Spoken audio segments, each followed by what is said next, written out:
中国浙江的海事局伫初5发布禁航的通知哦，伫浙江东边的东海海域设禁航区，表示讲初6到初10的军事演习。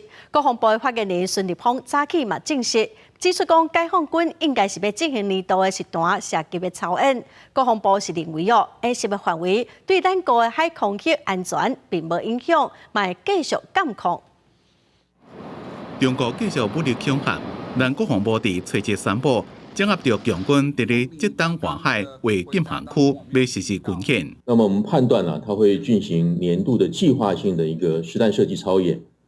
那么基本上国军会运用整个的联合情监侦的措施，对相关情资来做一个非常充分的掌握。那么也会做分析的比对并且妥适的去应处。国防部研判操演范围对咱海空域的安全无影响。不过会以料得上款的原则监控。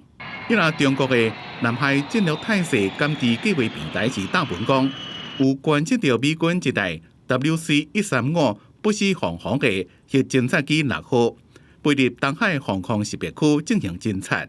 有人又讲是美国方面伫咧侦测这个区域破洞时放射性微粒子的浓度，或者是将会伫咧附近的海域进行军演。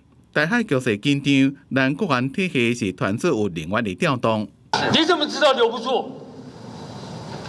不要问这种问题。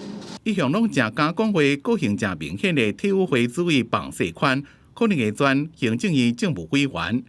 新任主委将会由国安会的主委经国防部长严德发接，经参谋总长陈柏宇是接国安会主委。